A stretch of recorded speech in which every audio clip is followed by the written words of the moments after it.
Rise Up, Chapter 3, The Challenge of Dunbrock. The bigger the challenge, the bigger the opportunity. It's not so bad, Honey smiled. The group was on their way back to Burke, where they would figure out what step to take next. To everyone's surprise, the Night Fury was following them. Honey had said goodbye to the dragon as they were leaving the cave. The Night Fury had watched them sadly from the entrance as they flew away. Next thing they knew, the dragon was nudging Honey's leg from below, attempting to avoid Cloudjumper's 4 wings. I mean, it won't hurt anything, will it? Honey questioned. Astrid rubbed her temple. She knew it wouldn't hurt anything to have a Night Fury at Burke. But what would people think about it? They hadn't been able to find another Night Fury in, well, forever. The only Night Fury they had ever encountered was Hiccup's dragon Toothless. Yeah, I mean, no, I don't know. What's the big deal about this dragon? Dash asked. I mean, you seem to have every other kind of dragon in Burke. That's where you're wrong. Astrid waved her hand at him as she made her reply. Aerith agreed. I've trapped more dragons than they have on their island. Franny tilted her head to get a better look at Aerith's face. What do you mean by trapped? Yeah, Honey said. Her foot raised as the Night Fury pushed up on it with its nose once again. A small vibration ran up through the dragon's nose and vibrated Honey's foot. I thought those dragons lived with you guys.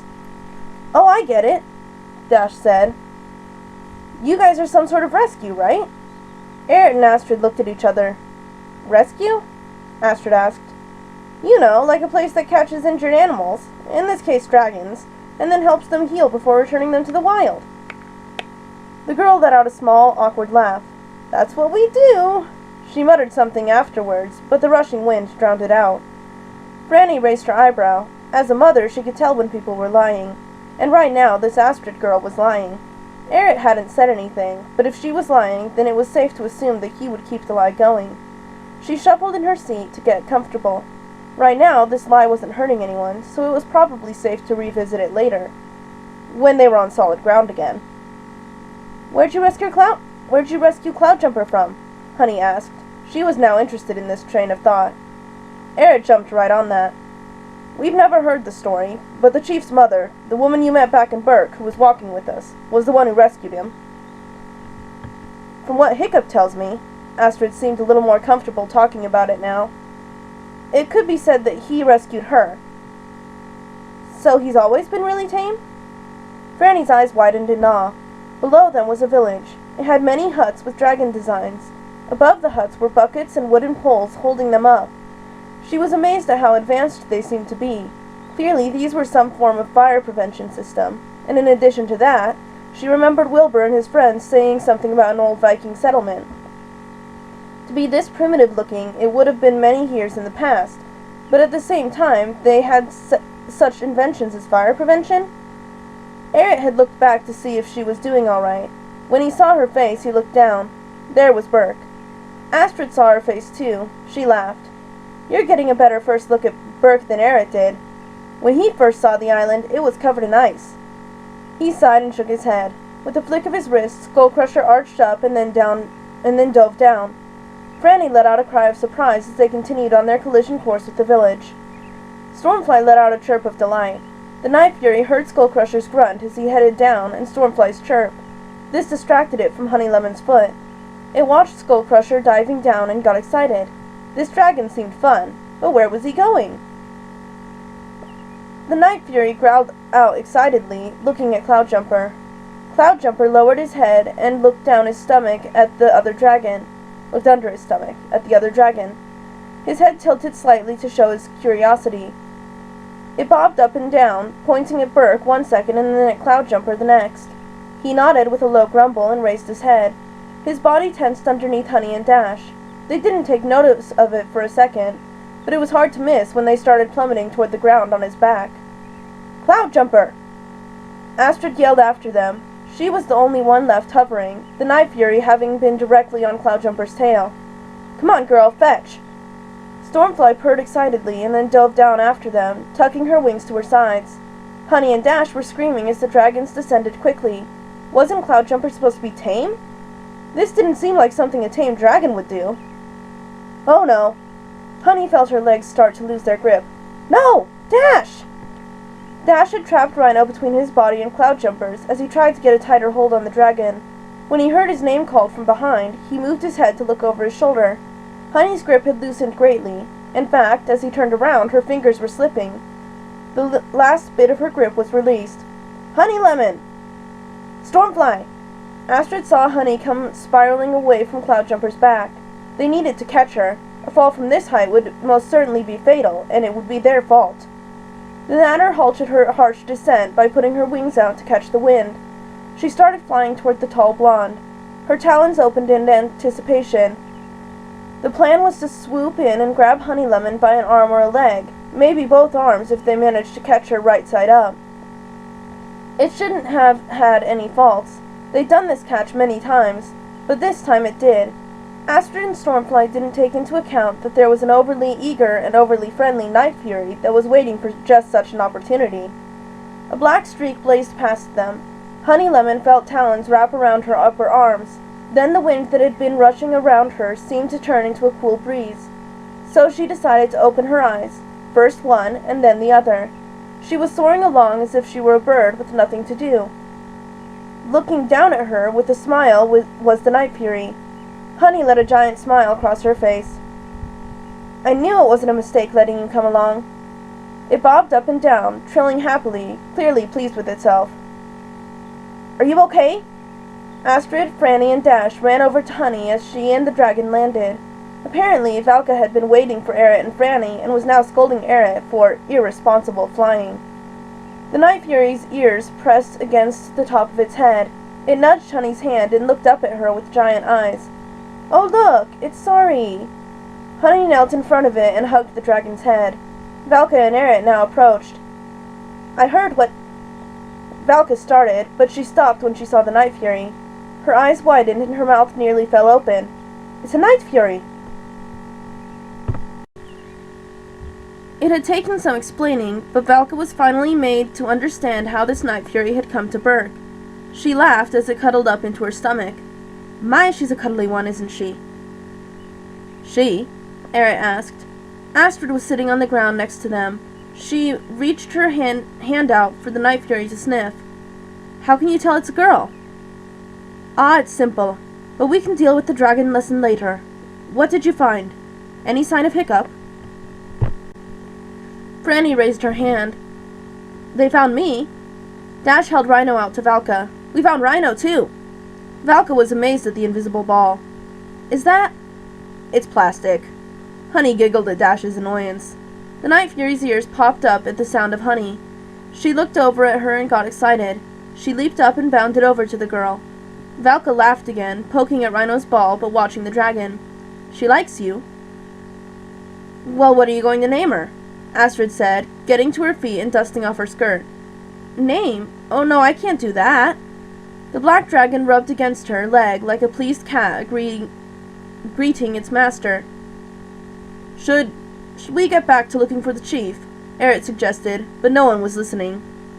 "Nonsense! Of course you can name her." "Why wouldn't you be able to name her?" Franny asked. "Well, if you insist." Honey looked the dragon over. She was laying on her back now, playing with her tail, dangling it over her face and then batting at it with her paws. "How about Iris?" "Iris." Valka said it slowly, thoughtfully. "I like it." "Missing chief? Anyone?" Aerith seemed determined to get them talking about this again. Astrid motioned to him. "Aerith's right. We didn't find anything about Hiccup, or his location. We only found Franny and Rhino." The acting chiefess frowned. "I was really hoping that would have led us somewhere." "Who are you looking for?"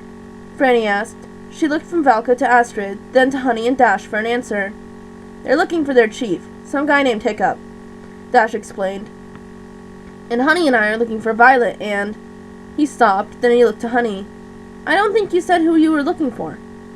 Hiro Hamada." "I know!"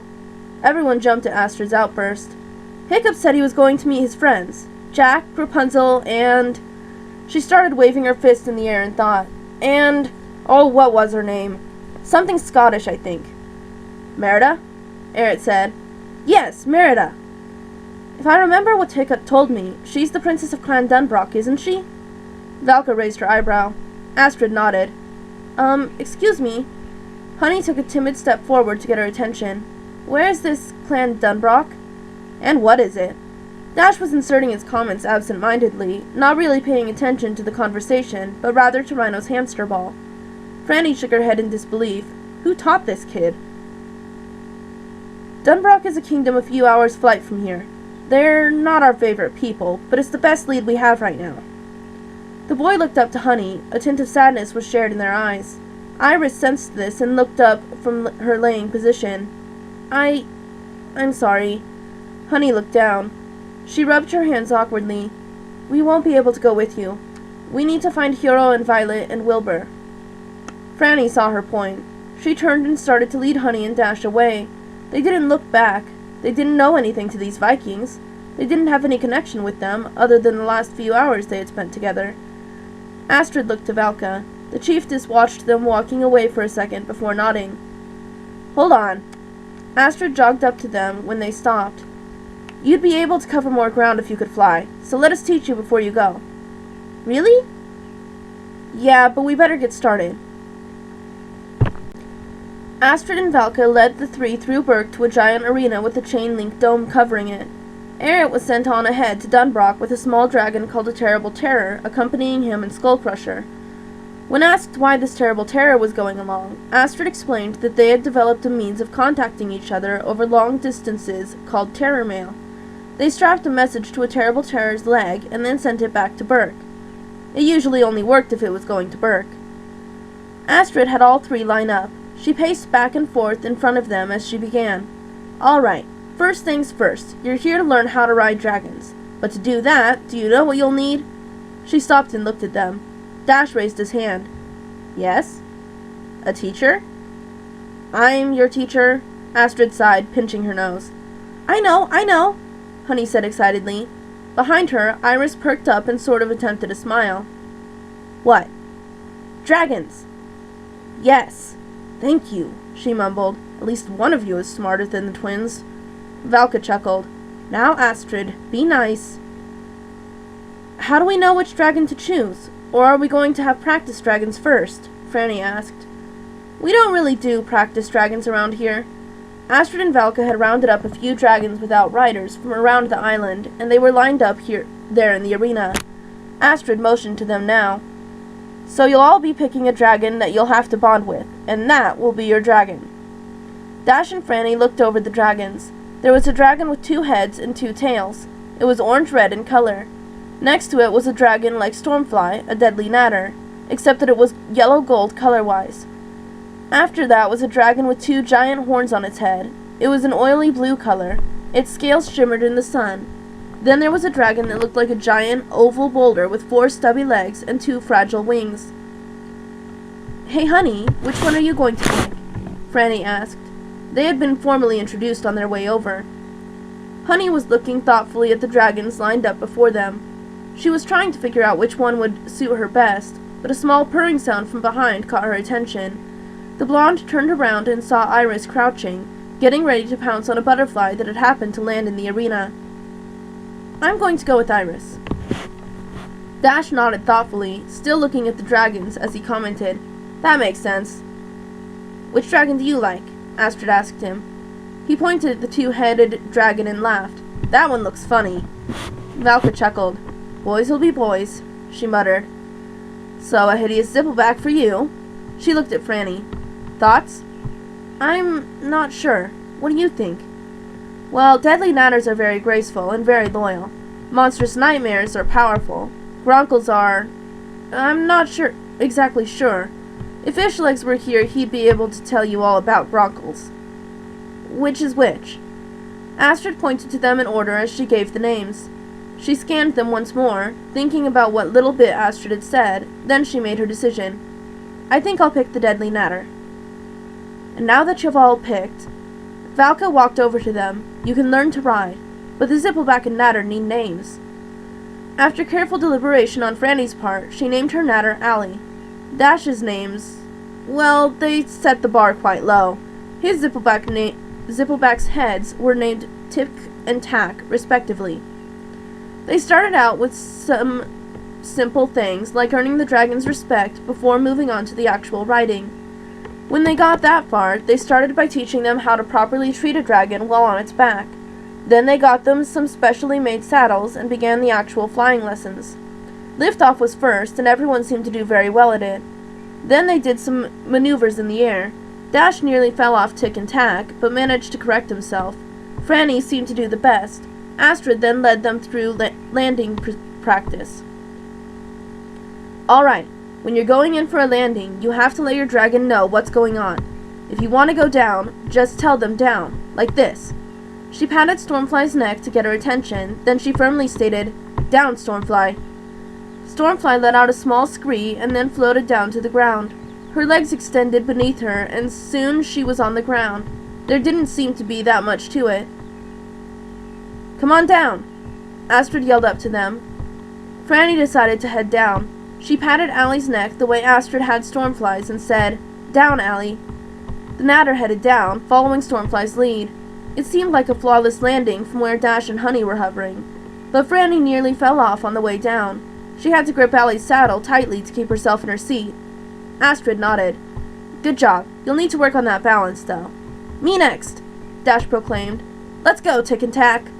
He thrust his hand forward, pointing at the ground. Tick and Tack vibrated with excitement as they darted toward the ground, but they were coming in way too fast, and head first.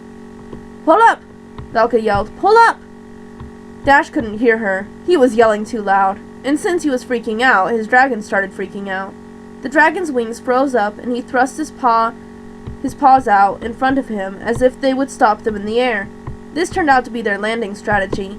After a few seconds of freaking out, they all three realized they had skidded to a halt on Burke's soil.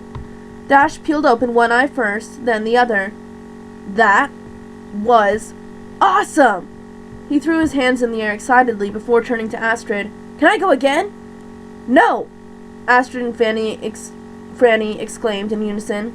"Yes, sorry I asked," he mumbled, sliding down from his dragon's back.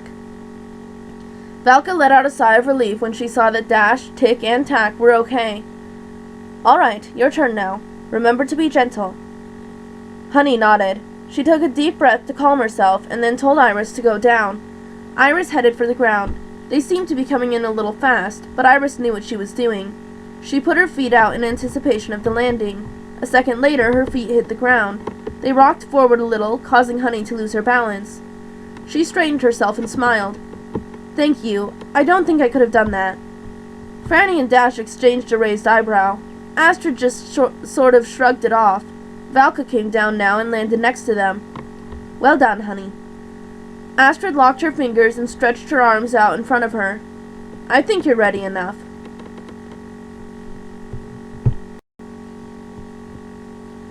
As their dragon training got underway, Eret and Skullcrusher were getting closer to Dunbrock. He tried remembering what Hiccup and the other dragon riders had said about the people who lived there. They didn't go on the sea a lot. They were fighters, so he'd have to watch himself. Dunbrock and Burke had a very loose alliance based on Princess Merida's and Chief Hiccup's acquaintance. On many occasions, he had heard Hiccup correct a teasing Roughnut, Toughnut, or even Astrid on the use of the word friend when talking about him and Merida. He preferred the term acquaintance.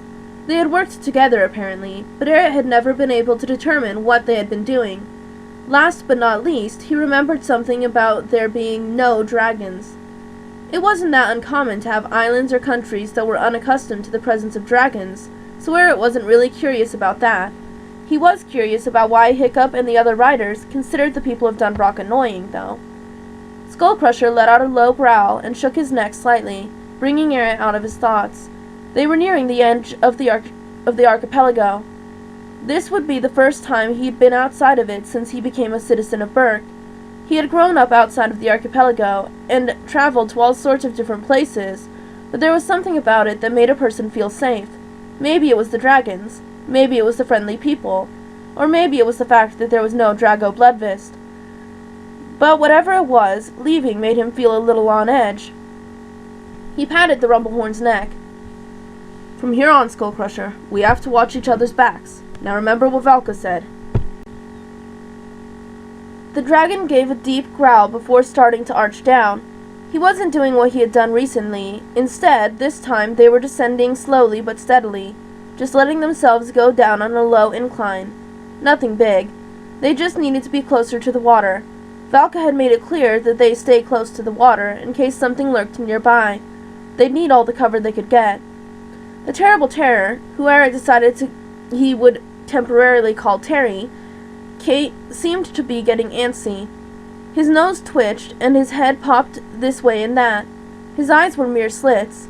Eric could tell that the only thing keeping Terry there was the rope attached to his leg. If he tried flying away, he'd just get dragged along behind, so he wasn't going anywhere. After a while, he found land. Terry seemed a little happier once they were flying over green hills and forests. And then, as the training in Burke ended, Dunbrock came into view. There was a castle surrounded by a few tiers of wall, sitting on a hillside. Eric had never seen Dunbrock before, but this was too out in the open for him to think it was anything else, so he directed Skullcrusher down. They landed outside of the bottom tier's gates. If they were going to do this, they were going to do it right. He didn't want any surprise attacks because he was stupid enough to land closest to the keep. Eric tied Terry's rope to one of the handles on Skullcrusher's saddle. The former trapper slid to the ground, earning a glance from his dragon. Terry's little nose continued to twitch. The terrible terror was looking around, but seemed to stop on something behind Eric. Skullcrusher let out a rumbling growl. Eric patted the dragon's neck. "You wait here. We don't want to spook them." Skullcrusher didn't seem pleased with the plan. He continued to growl. Eric sighed. Turning, he patted the dragon's neck with his right hand in a dismissive yet understanding way. As his head came around, he stopped short. Standing in front of him, swords at the ready, were 3 red-headed boys. They all looked similar: curly red hair, green clothes, and teal eyes. And let's not forget the 3 shiny short swords that were pointed at Eric's lower torso. After all, the boys only stood as high as his hips, if not a little taller. He stared at them for a moment. They stared back. No moves were made until Eric started laughing. Were these boys seriously threatening him? They looked like they could barely hold the swords. "Are you serious?" he scoffed. Then he motioned to Skullcrusher. "I have a dragon, and you 3 are threatening me with swords." By the time he looked back from his very quick glance at the Rumblehorn, though, there were only 2 boys. A low moan from Skullcrusher made him turn back around. The 3rd boy had been scratching the dragon as if he were a giant dog, so naturally the dragon had rolled over onto his side. Terry was absolutely terrified. His little nose was twitching, and his eyes were darting this way and that once more.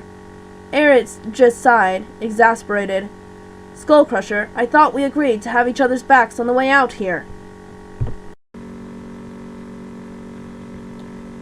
The boys led Eric at sword point to a location inside Dunbrock. It was a flat, grassy knoll. Set up on it were some haystacks with what looked like wooden targets in front of them, a swingy doom machine with axes and hammers and maces, and some hurdles. Eric stared at it. What was this? Some sort of training system? He turned to the boys. "This is all very nice, but I really need to see Princess Merida."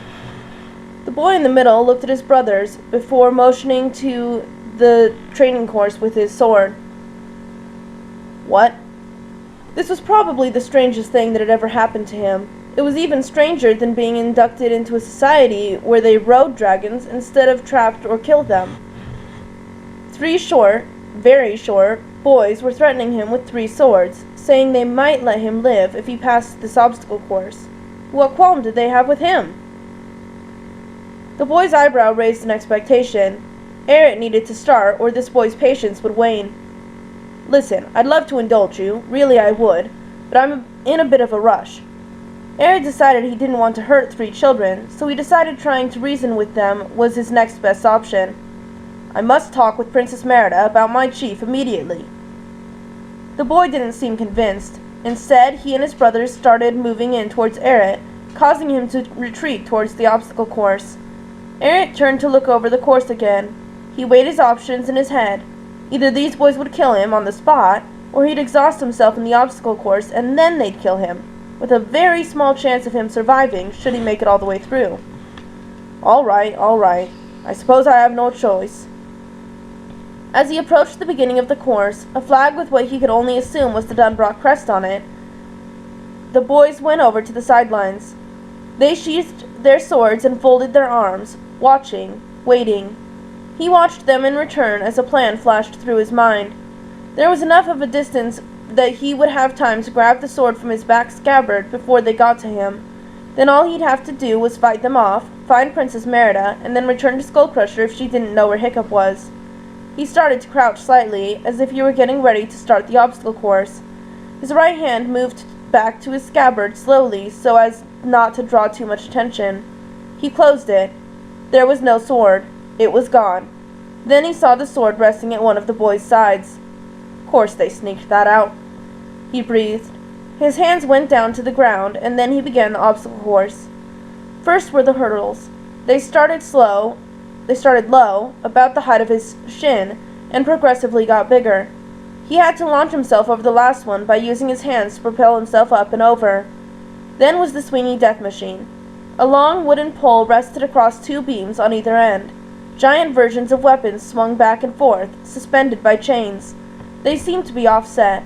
While the first weapon, an axe, was swinging to his right, the next one, a hammer, was swinging to his left. At their farthest point from each other, there was a clear path that he could run through, but then they'd come swinging back in at an alarming speed.